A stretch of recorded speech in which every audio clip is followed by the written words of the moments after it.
A empresa que eu trabalhava me contratou como recepcionista, depois auxiliar do RH e depois coordenação do RH, mesmo sem faculdade. E aí eu dava o meu melhor, sabe? A primeira a entrar, a última a sair, sempre fiz direitinho o meu trabalho, sempre cresci assim. Aí com 21 anos, meu casamento acabou e aí eu me vi cheia de conta para pagar. Na época, eu contratava meninas para fazer evento nas feiras. Perfeito. E aí, quando eu falei com uma amiga minha, que eu tava com uma crise financeira, ela disse, olha, eu tenho uma amiga que fechou numa casa noturna e ganhou R$500. Eu disse, pá, R$500? O que ela fez? Ela tirou a roupa? Então eu vou tirar a roupa. Claro. Só que não foi bem o que aconteceu, né? Eu entrei... Eu não queria te interromper, essa história, ela tá muito bem contada, essa história, mas eu tenho um momento que a gente estava conversando, antes da gente trabalho na noite, que foi esse momento... Teve um momento aqui que a gente estava conversando que você se emocionou, que foi quando você falou do começo dessa relação lá atrás. Por que especificamente esse ponto é um ponto muito sensível para você? Desculpa te interromper. Na verdade, assim, quando mexe muito na infância, é muito difícil, né, Rafa? Porque eu acho que tantos problemas no nosso futuro são evitados quando você tem uma base, entende? Só que não adianta ficar buscando culpados. Porque eu digo assim, ó, ninguém nasce mal, as pessoas se tornam más, né? Um bebezinho não nasce um bandido, ele se torna um. Pelo meio que ele vive, pelas escolhas, né, que ele faz. Com 21 anos, eu escolhi me prostituir. Aos 15, não eram as minhas escolhas, entende? Eu vivi o que o meio tinha pra me oferecer. Então, falar disso não é escolher, porque eu escolho as coisas ruins, eu vou colher as coisas ruins. Mas você já nascer no meio de coisas ruins é muito difícil. Claro. Então falar disso é bem difícil, sabe? Quando eu fui fazer o livro Morri para Viver foi muito difícil. Porque foi mexer em coisas que é difícil de falar. Pô, imagina você vai falar que tua primeira relação sexual foi com o teu meu irmão. Eu já declarei que o primeiro orgasmo que eu tive foi com o cachorro da vizinha aos 11 anos, porque a vizinha trouxe o cachorrinho pra fazer sexo oral em mim. E são coisas que eu falo... 11 anos. São coisas que eu falo, Rafa, por quê? Porque me trouxe culpa há muito tempo. Durante muito tempo, a culpa, ela tava me matando. Falar sobre isso e ajudar as pessoas que ainda vivem esses traumas. Com certeza, entende? Claro. Porque... a sociedade, ela é uma sociedade que ela te cobra ser o melhor, ter o melhor, ser o mais inteligente, ter a melhor faculdade, né? Como se você fosse só valer algo se você tem aquilo que o mundo fala que você tem que ter. E, na verdade, eu sou uma pessoa que não sou nada no mundo, entende? Mas eu entendi que, às vezes, quando a gente fala sobre determinados assuntos... você ajuda a curar feridas.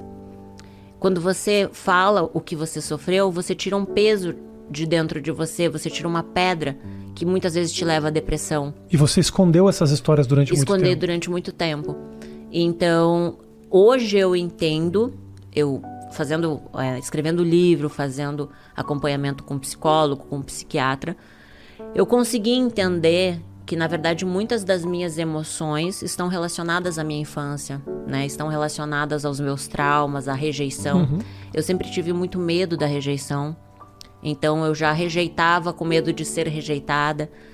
Eu não conseguia ter relacionamentos duradouros com homens, porque eu fui abusada sexualmente, então eu não conseguia confiar em homem.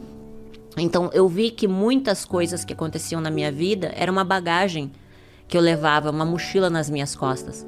Então, quando eu fiz o livro Morri para Viver, foi justamente botar esse lixo pra fora, sabe? Foi entender que, assim, eu não posso mudar o passado. Claro. Ele existe. Só que eu posso fazer novas escolhas, entende? Eu não sou aquilo. Eu vivi aquilo, sim. Por algum momento eu vivi e fui isso, mas hoje eu decido não ser mais.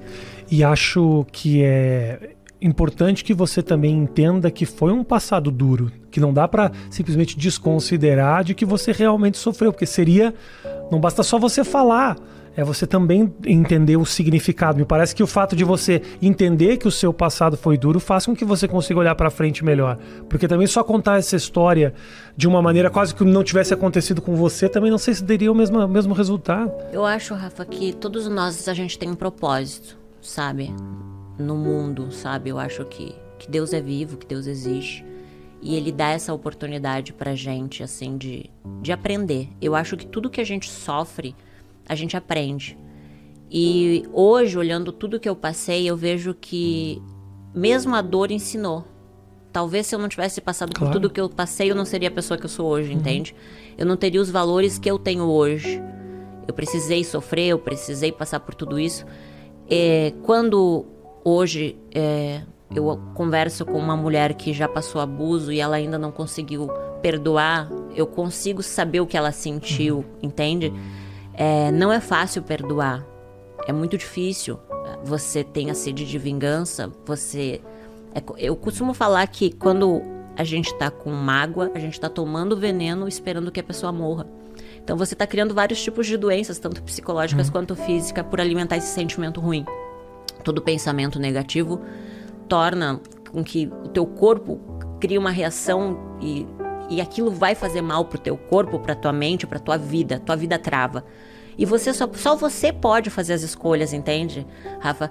Você pode aceitar ou não, você tem que escolher. Todos os dias você vai plantar algo e a semente, ela não vai dar um fruto naquele dia. Talvez você vai colher daqui 10, 15, 20 anos aquilo que você plantou.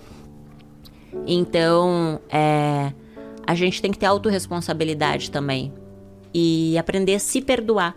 Porque a gente não é obrigado a saber se vai dar certo ou não. A gente vai ter que passar por aquilo. Às vezes a gente acerta e às vezes a gente erra. Então, a vida é um privilégio. Sim.